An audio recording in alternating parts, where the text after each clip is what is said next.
People often tell me they're healthy because they believe they feel fine, only to learn that their biochemical markers are telling a different story.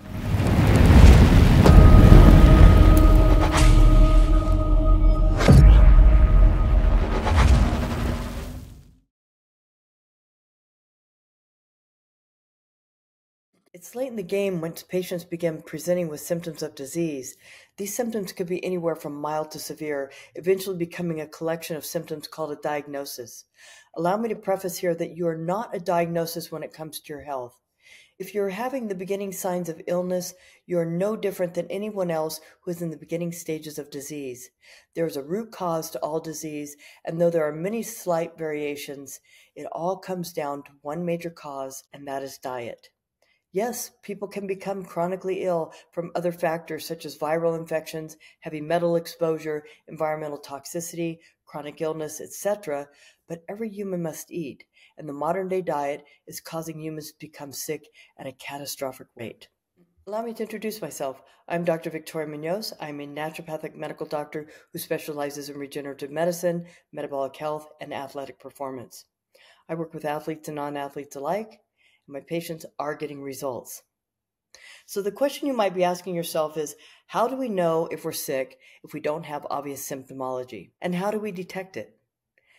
To answer the first question, decline in health often comes on gradually. Patients will begin to experience things such as forgetfulness, fatigue, insomnia, unexplained weight gain, skin, hair, and nail issues, poor eyesight, indigestion, abnormal bowel patterns, joint pain, and more. If you visit your conventional medical doctor, he or she will tell you that this is just a normal part of aging and write for you a prescription. I'm here to tell you that this is not the effects of normal aging. Normal as we know it may be, but not normal. Humans as a species are genetically programmed to live a minimum of 120 years. How many people do you know have lived that long? I'm waiting. Exactly, none. In order to find disease before it becomes symptomatic, there are a number of ways that I myself, as a doctor, can approach this. Number one, the patient interview.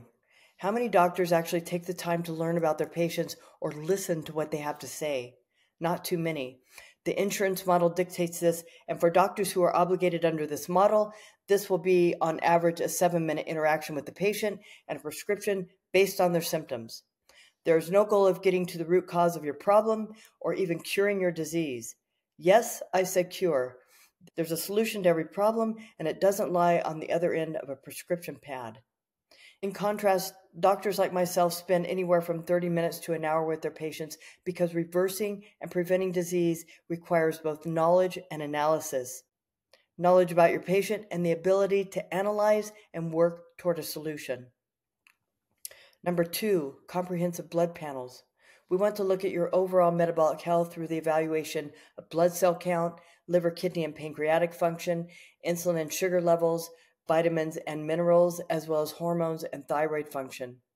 Electrolyte balance is actually better measured through other specialty lab testing since blood levels will almost always be within normal range. This is because nutrients will be taken from other cells of the body, such as bone tissue, to ensure that homeostasis is maintained in the blood for the vital function of organs such as the heart, kidneys, and brain.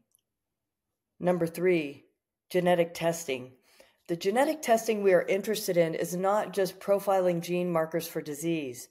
The tests we run are looking at methylation pathways to determine how well we are methylating substrates. This is evidenced by how fast, slow, or complex these genes are operating.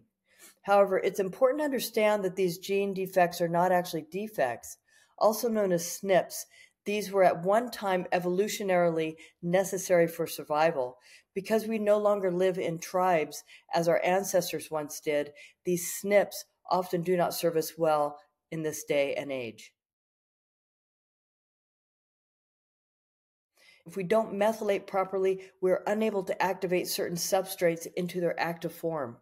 One example might be folate. If the MTHFR gene has a hetero or homozygous SNP, meaning that we have a variation from either one or both parents, we will not be able to fully convert folate into active methylfolate. As a result, everything downstream of this gene is also affected.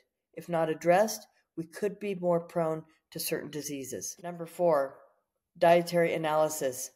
Removing carbohydrates from the diet is always indicated. It doesn't matter what your genetic profile tells you or what conditions you present with. By returning to a human species-specific diet, namely carnivore, we are able to move into a better state of health. Just a simple understanding of human biochemistry and physiology will show us this. Glucose is toxic to every cell in the human body, and though the body has mechanisms to deal with this, under constant demand, it will eventually not work so well. Number 5, monitor patient progress. The only way we can know if what we're doing is working is to closely monitor the patient. By scheduling regular follow-ups, we can continually fine-tune treatment and ensure that the patient continues to move in the direction of healing. Our goal is always to optimize the patient's health, and as a doctor, I wouldn't have it any other way.